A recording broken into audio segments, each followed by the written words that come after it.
জিলহজ মাসের কিছু গুরুত্বপূর্ণ আমল আছে, এই আমলগুলো আমাদেরকে করতে হবে। আল্লাহ রাব্বুল আলামিন কোরআন পাকের মধ্যে বলেন, ইন্না ইদ্দাতাশ শুহুরি ইনদাল্লাহি 12 শাহরান। আল্লাহ তাআলার কাছে দুনিয়ার শুরু থেকে বছর গণনা হলো 12 মাস। কয় মাস? 12 মাস। এর মধ্যে থেকে মিনহা আরবাতুন হুরুম, এর মধ্যে থেকে 4 মাস হলো সম্মানিত। এর আগে আমি আপনাদেরকে শুনাইছিলাম 4 মাস ঠিকই, এটা কোরআনের মধ্যে নাই। রাসূল আকরাম সাল্লাল্লাহু আলাইহি ওয়াসাল্লাম হাদিস শরীফের মধ্যে বলেন, আল্লাহ তাআলার কাছে 4 মাস যে সম্মানিত, এই 4 মাস কোন মাস? 3 মাস একসঙ্গে লাগানো, যেটা হলো জিলকাদ, জিলহজ, মুহররম, একসঙ্গে না? এই মাসের মাঝখানে কোনো ভাগ নাই, অন্য কোনো মাস নাই। এই 3 মাস একসঙ্গে লাগানো, জিলকাদ, জিলহজ, মুহররম। আর একটা হলো রজব। একটা কি মাস ভাই? রজব। হাদিস শরীফের মধ্যে আসছে, বলে এই 4 মাসের মধ্যে জিলহজ মাস আল্লাহ তাআলার কাছে বেশি পছন্দের। সুবহানাল্লাহ। আবার জিলহজের মধ্যে প্রথম 10 দিন আল্লাহ তাআলার কাছে আরো বেশি পছন্দের। সুবহানাল্লাহ। 10 তারিখটা আরো বেশি পছন্দের। তো আমাদের আমল কি, আমাদের করণীয় কি? জিলহজ মাস আসলে আমরা কি করব? 10 তারিখে কুরবানি হয়, হজের মতো আমল হয়। এজন্য আল্লাহ রাসূলের কাছে, আল্লাহ তাআলার কাছে এই দিনটা অনেক প্রিয়, অনেক প্রিয়। জিলহজের প্রথম 10 দিন 10 রাত আল্লাহ তাআলার কাছে পছন্দের। এইজন্য এই 10 দিন এবং 10 রাতে নফল ইবাদত বন্দেগী বেশি বেশি করা, নফল ইবাদত বন্দেগী বেশি বেশি করা। এর মধ্যে নফল নামাজ আছে, নফল রোজা আছে, দান সদকা আছে, তেলাওয়াত আছে, জিকির আজকার আছে। এর মধ্যে যা আপনি শামিল করতে পারেন, তাহলে নফল আমল বেশি বেশি করা। বুখারী শরীফের হাদিস, রাসূল আকরাম সাল্লাল্লাহু আলাইহি ওয়াসাল্লাম বলেন, আল্লাহ তাআলার কাছে জিলহজের প্রথম 10 দিনের চেয়ে, প্রথম 10 দিনের আমলের চেয়ে অন্য কোন আমল এত বেশি পছন্দের নয় যত বেশি পছন্দের এই প্রথম 10 দিনের আমল। সুবহানাল্লাহ বলবেন না? জিলহজ মাসের প্রথম 10 দিনের আমলটা আল্লাহ তাআলার কাছে এত পছন্দের যে সারা বছরে অন্য কোন দিনে নেক আমল, অন্য কোন দিনের আমল আল্লাহ তাআলার কাছে এত পছন্দের নয়। সাহাবায়ে কেরাম জিজ্ঞেস করলেন, ইয়া রাসূলুল্লাহ, জিহাদ, আল্লাহর রাস্তায় জিহাদ করা, এটাও কি আল্লাহ তাআলার কাছে পছন্দের নয়? এই 10 দিনের থেকে এটাও কি ভালো নয়? এটাও কি উত্তম না? রাসূল আকরাম সাল্লাল্লাহু আলাইহি ওয়াসাল্লাম বলেন যে না, জিহাদও এর চেয়ে উত্তম নয়। সুবহানাল্লাহ।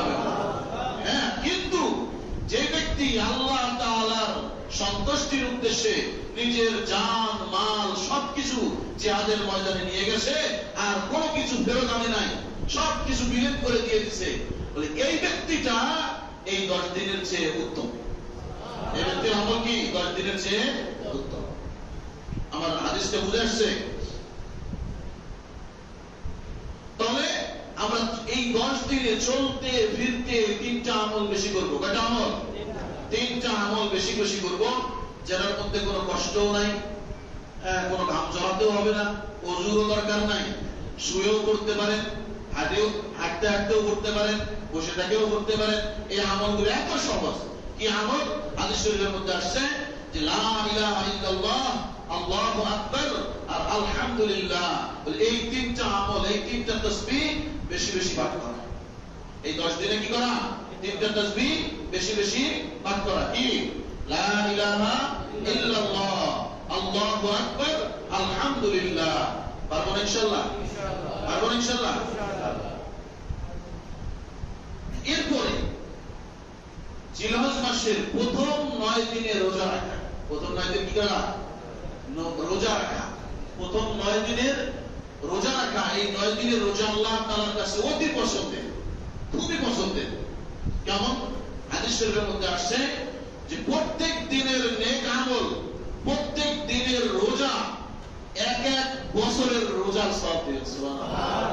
এক দিনের রোজা 1 বছরের রোজার সওয়াব। কি রহমান, কি রহিম, কোন মালিকের গোলাম আমরা! 12 ঘন্টা ডিউটি করবেন 12 মাসের সওয়াব দিয়ে দিবে। সুবহানাল্লাহ। আশ্চর্য না? 12 ঘন্টা ডিউটি, বেতন 12 মাসে। কম হয়ে গেল? কম হয়েছে নাকি? কেউ দিবে? দুনিয়ার কোন মালিক এভাবে বেতন দিবে আপনাকে? এই ধরনের অফার দিবে? দিবে না। আরো অফার দেখেন, প্রথম 8 দিন 1 2 3 4 5 6 7 8, এই 8 দিনে দিনের বেলার ইবাদত অবশ্য 1 বছরের নফল ইবাদতের সব, আর রাত্রি বেলা প্রত্যেক রাত্র এক একটা করে লাইলাতুল কদরের সব। সুবহানাল্লাহ। এক এক রাত্র এক একটা লাইলাতুল কদরের সব। আমি আপনি লাইলাতুল কদর পাই কি পাই না? সন্দেহ আছে না নাই? লাইলাতুল কদর অনেকে ঘুমাই। এজন্য এই 10 দিন যদি আমি রাত্রি জাগরণ করে আমল করতে পারি, তাহলে আল্লাহ তাআলা লাইলাতুল কদরের সওয়াব আমার আমলনামায় দিয়ে দেবেন। এটা হলো প্রথম 8 দিন। 9 নম্বর দিন, 9 তারিখ যেটা আরাফার দিন, বলে আরাফার দিনের রোজা রাসূল আকরাম সাল্লাল্লাহু আলাইহি ওয়াসাল্লাম বলেন, সিয়ামু ইয়াউমি আরাফা আহতাসিবু আলাল্লাহ আন ইউকাফিরা সানাতাল্লাতী ক্বাবলা আও বা'দা। রাসূল বলেন যে ইয়াউমে আরাফার রোজা, আরাফার দিনের রোজা, বলে এটা আমি ধারণা করি আল্লাহ তাআলা 1 বছর আগের আর 1 বছর পরের গুনার কাফারা হিসেবে কবুল করে নেবেন। সুবহানাল্লাহ। 2 বছরের গুনাহ মাফ করে দিবেন আল্লাহ রাব্বুল আলামিন। চিন্তা করছেন কোন মালিকের ইবাদত করতেছি আমরা? আরো হাদিস, অনেক হাদিস আসছে।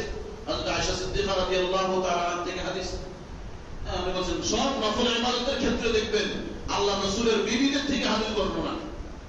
আয়েশা সিদ্দিকা বর্ণনা করছেন যে রাসূল আকরাম সাল্লাল্লাহু আলাইহি সাল্লাম সর্বপ্রথম তো যে রাসূল এই 9 দিনের রোজা রাখছেন, এজন্য আমরা রোজা রাখবো। সর্বপ্রথম কি রাসূল এই 9 দিন রোজা রাখছেন, আমরাও রাখবো ইনশাআল্লাহ। আরে 1 মাস রোজা রাখতে পারছি, 9 দিন রোজা রাখতে পারবো না? 9 দিন যদি না পারি, যে অফিস আছে, আমার বিভিন্ন কাজ আছে, 9 দিন যদি নাও পারি, 2 দিন 3 দিন অভ্যাস করি, 4 দিন, এই বছর 4টা রাখলাম বা 2টা রাখলাম, 1টা রাখলাম, কমপক্ষে আরাফার দিনের রোজা রাখার চেষ্টা করবো ইনশাআল্লাহ। 9 তারিখের রোজাটা সকলেই রাখার চেষ্টা করবো। 9 তারিখের রোজা রাখলে 2 বছরের গুনার কাফারা হয়ে যাবে, 2 বছরের গুনাহ আল্লাহ তাআলা মাফ করে দিবেন। সুবহানাল্লাহ। জন্য 9 তারিখের রোজাটা রাখার চেষ্টা করব। আরেকটা জিনিস হলো, চাঁদ ওঠার পরে এই 10 দিনের যে ফজিলত, এটা আল্লাহ রাব্বুল আলামিন কোরআনে পাকের মধ্যে সূরা ফাজরের মধ্যে বর্ণনা করছেন যে ওয়াল ফাজর ওয়া লায়ালিন আশর। আল্লাহ তাআলা 10 দিনের 10 রাতের কসম করছেন। কসম কি সাধারণ জিনিসের হয়? দামি জিনিসের কসম করেন আল্লাহ তাআলা।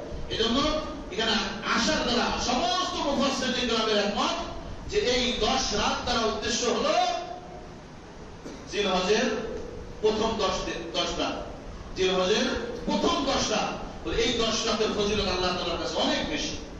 এজন্য চাঁদ ওঠার পরে এই রাত্রে যেই বান্দা সূরা ফাজর 7 বার পাঠ করবে, আল্লাহ রাব্বুল আলামিন 1 বছর, পুরা 1 বছর, পুরা গোটা বছরটাই আল্লাহ তাআলা তাকে সমস্ত পেরেশানি থেকে মুক্তি রাখবেন। সুবহানাল্লাহ।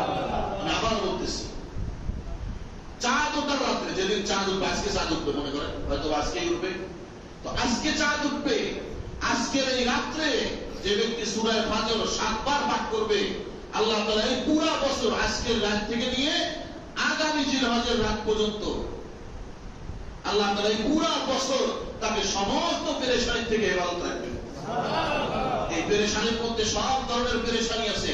মওত এটা পেরেশানি কিনা? মওত পেরেশানি কিনা? রিজিকের পেরেশানি আছে না নাই? হ্যাঁ, সব ধরনের পেরেশানি থেকে আল্লাহ তাআলা হেফাজত করবেন। এই সূরা ফাজর যারা পড়তে পারি, তেলাওয়াত করব তো ইনশাআল্লাহ। ছোট্ট সূরা, 30 নম্বর পারার মধ্যে ছোট্ট একটা সূরা 7 বার পাঠ করব, তো আল্লাহ তাআলা এই মর্যাদা আমাদেরকে দিবেন। আরেকটা আমল হলো যে চাঁদ ওঠার আগে সব চুল, নখ ইত্যাদি পরিষ্কার করে নেব, এই 10 দিনে নখ চুল কাটবো না, নখ চুল ইত্যাদি কাটবো না, কোরবানির পরে এগুলোকে কাটবো, পরিষ্কার করবো। তাহলে হাদিস শরীফের মধ্যে আসছে যে কোরবানি দাতারা যারা কোরবানি দিবেন তাদের জন্য এটা, অন্য হাদিসে আসছে যারা কোরবানি দিবেন না তাদের জন্য মুস্তাহাব, তাদের জন্য কি মুস্তাহাব। যারা কোরবানি দিবে তারা এই চাঁদ ওঠার আগেই সব পরিষ্কার করে নিব, চাঁদ ওঠার পরে এগুলোতে হাত দেব না, কোরবানির পরে একবারে পরিষ্কার করব। আল্লাহ রাব্বুল আলামিন তাহলে কোরবানি করে যে সওয়াব পাইছি এই দান চুল আর নখ কাটা এই সওয়াব আল্লাহ তাআলা দান করেন। সুবহানাল্লাহ। সহজ আমল না? করা যায় না ইনশাআল্লাহ? হ্যাঁ, করব ইনশাআল্লাহ। এই আমলটা হলো যারা কোরবানি দেব না তাদের জন্য। কেন? যে হাজী সাহেবরা এই 10 দিনে চুল নখ ইত্যাদি কিছুই কর্তন করে না। আমি যদি এই তাশাব্বুহ মুশাবাহাতটা ইখতিয়ার করতে পারি, সাদৃশ্য অবলম্বন করতে পারি, তাহলে আল্লাহ রাব্বুল আলামিন চাহে তো তাদের দলভুক্ত করে আমাকেও হাজী হিসাবে আল্লাহ তাআলা নিতে পারে কি পারে না? পারে কি পারে না? এই জন্য তাদের দল ইখতিয়ার করব, তাদের মুশাবাহাত ইখতিয়ার করে আমরা নখ চুল মোজ ইত্যাদি কর্তন করার থেকে বিরত থাকবো, কোরবানির পরে এগুলো পরিষ্কার করে নেব। আল্লাহ চাহেন তো আমাদের সবাইকে আল্লাহ তাআলা এই সওয়াব দিবেন অবশ্যই ইনশাআল্লাহ। এরপরে হলো আরাফার দিনের রোজা, যেটা বললাম।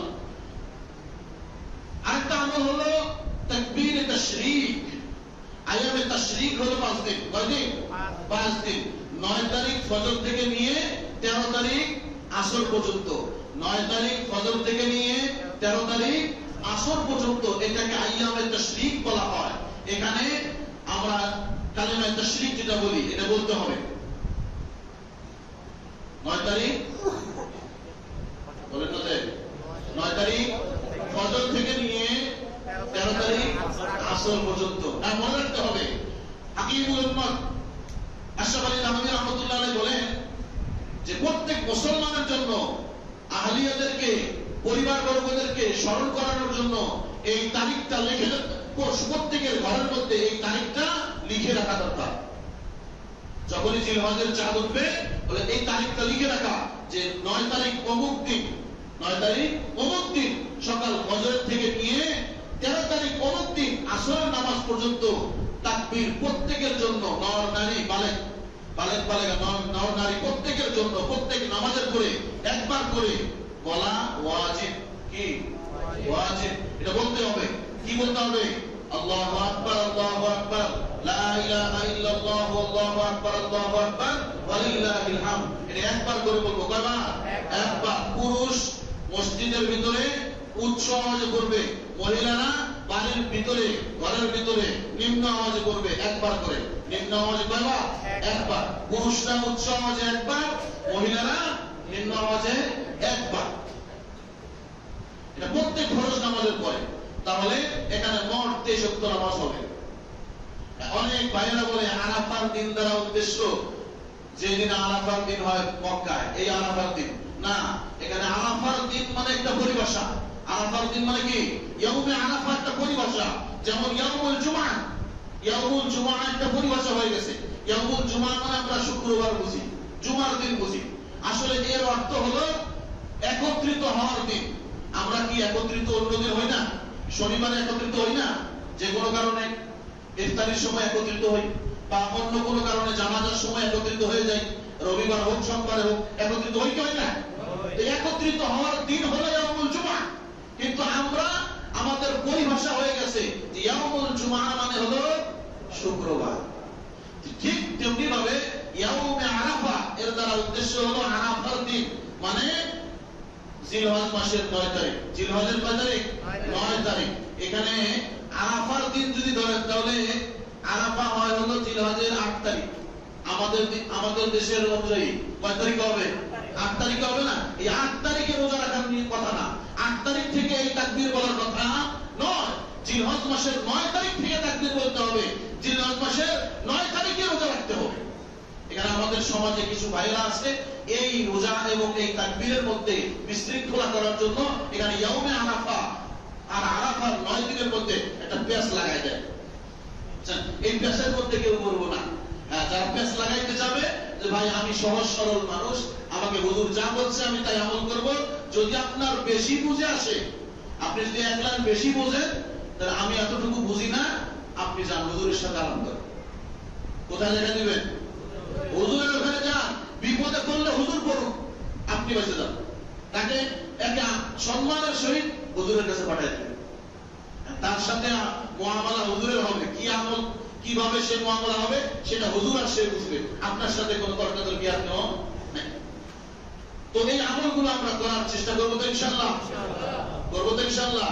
কি কি আমল আমি আরেকবার বলে দিতেছি। 1 নম্বরে হলো নফল ইবাদত বেশি বেশি করা। 10 দিনে কি করা? নফল ইবাদত, যে কোনো নফল ইবাদত বেশি করা। 2 নম্বরে আসতেছে চলতে ফিরতে আমরা 3টা আমল বেশি করব। লা ইলাহা ইল্লাল্লাহ, আল্লাহু আকবার, আলহামদুলিল্লাহ। এরপর হলো প্রথম 9 দিনে আমরা রোজা রাখবো। এরপরে চাঁদ ওঠার পরে ওই রাত্রে সূরা ফজর 7 বার তেলাওয়াত করব। এরপরে চুল নখ ইত্যাদি এই 10 দিনে কাটবো না, কুরবানির পরে কাটবো। এরপরে হলো আরাফার দিনের রোজাটা, এটা হলো আরো গুরুত্বপূর্ণ। আরাফার দিনে, কমপক্ষে আরাফার দিনের 9 তারিখের রোজাটা সকলেই রাখার চেষ্টা করব। এরপরে হলো 9 তারিখ ফজর থেকে নিয়ে 13 তারিখ আসর পর্যন্ত তাকবীরে তাশরিক, যেটা এই তাকবীরে তাশরিক আমরা বলবো। এই সংক্ষিপ্ত আমলগুলো করতে পারবো তো ইনশাআল্লাহ। আল্লাহ রাব্বুল আলামিন প্রত্যেককেই সঠিকটা বুঝবার আমল করার তৌফিক দান করেন।